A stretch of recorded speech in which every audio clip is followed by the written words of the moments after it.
ख्रिस्त में मेरे प्यारे भाइयों तथा बहनों, आज 40 से काल का दूसरा इतवार है। आज हम लोग देखते हैं प्रभु यीशु का रूपांतरण होता है। जब प्रभु यीशु का रूपांतरण होता है तो उनके 3 शिष्य उनके साथ होते हैं, पेतरुस, याकूब और योहन। ये तीनों शिष्य विशेष समय पर उनके साथ होते हैं। जब प्रभु यीशु जैरुस की पुत्री को जिलाता है, उस समय वे होते हैं। जब गेत्सेमानी बारी में प्रभु यीशु की प्राण पीड़ा होती है, उस समय वे होते हैं। जब प्रभु यीशु का रूपांतरण होता है, उस समय वे होते हैं। पेतरुस जो कलीसिया का शीर्ष है, प्रभु यीशु उनको चट्टान कहकर संबोधित करते हैं। प्रभु यीशु उनको स्वर्ग की कुंजियां प्रदान करते हैं। पेतरुस हमारा पहला पोप है। याकूब जो सबसे पहले शहीद होते हैं। योहन सभी शिष्यों की मृत्यु के बाद सबसे अंत में उनकी मृत्यु होती है। ये तीनों शिष्य विशेष समय पर प्रभु यीशु के साथ होते हैं ताकि उनका विश्वास बढ़े और वे निडरता के साथ प्रभु यीशु का साक्ष्य दे सके। प्रभु यीशु का रूपांतरण ताबोर पर्वत पर होता है। उस समय विश्वासियों का यह मानना था कि जो पर्वत रहता है वह धरती से ऊंचा है, इसीलिए वहां पर ईश्वर के साथ बातें करने का बहुत अच्छा स्थान है, क्योंकि ऐसा लगता था पर्वत मानो आसमान को छू रहा हो। पुराने व्यवस्थान में हम लोग देखते हैं जब ईश्वर ने 40 दिन और 40 रात तक पानी बरसाया तो नोआ का जहाज अराट पहाड़ पर रुक गया और नोआ ने वहां पर प्रभु की स्तुति की।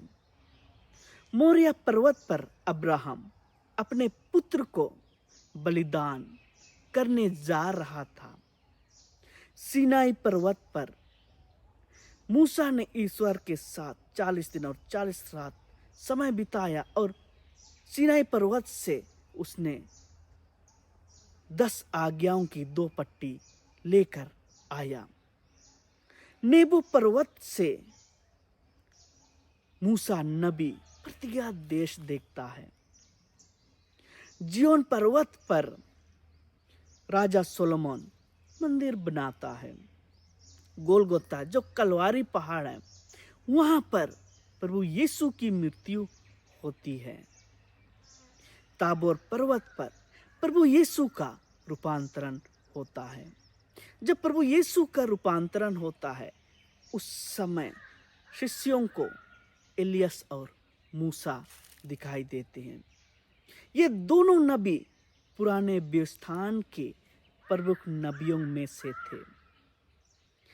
एलियस जो ग्रीक भाषा से आता है, एलिजा जो हिब्रू भाषा से आता है, जिसका अर्थ है मेरा ईश्वर यहोवा है। एलिजा भी प्रभु यीशु के समान चमत्कार दिखाया करते थे।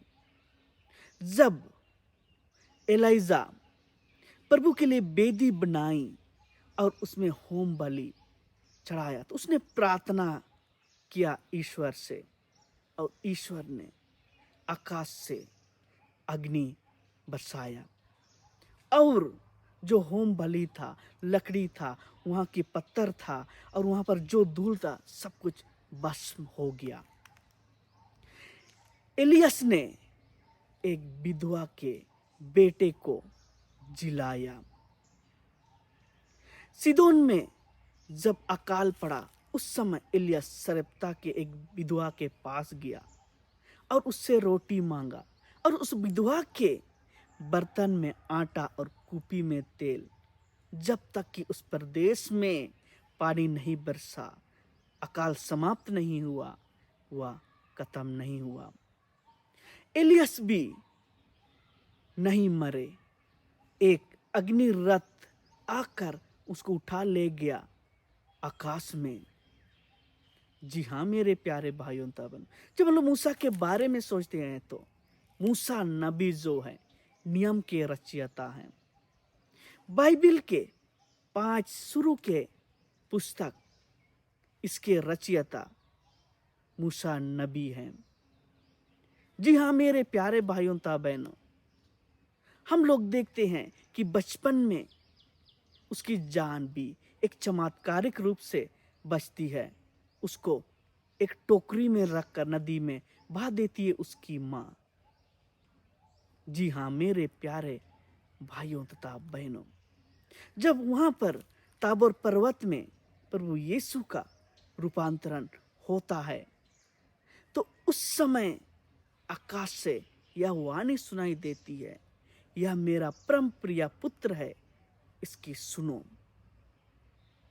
जब प्रभु यीशु का बपतिस्मा होता है उस समय भी आकाश से पिता प्रभु यीशु को संबोधित करते हुए कहते हैं कि यह मेरा प्रिय पुत्र है, मैं इस पर अत्यंत प्रसन्न हूं, इसकी सुनो। जी हाँ मेरे प्यारे भाइयों बहनों, जब हम लोग भी बपतिस्मा संस्कार ग्रहण करते हैं तो हम सब लोग ईश्वर के पुत्र पुत्रियां बन जाते हैं। और प्रभु हम सबों से यही कहता है, तुम मेरे प्रिय पुत्र हो। और आज के जब सुसमाचार में हम लोग सुनते हैं तो पिता कहता है कि इसकी सुनो। हमें प्रभु यीशु को सुनने की आवश्यकता है, उनकी आज्ञाओं का पालन करने की आवश्यकता है और उनके अनुरूप जीवन व्यतीत करने की आवश्यकता है। तो क्रिस्त में मेरे प्यारे भाइयों तथा बहनों, जब हम लोग इस 40 काल में हैं तो आइए हम सब प्रभु यीशु को सुने, उनकी आज्ञाओं का पालन करें और उनके रूप अपना जीवन व्यतीत करें। आमीन।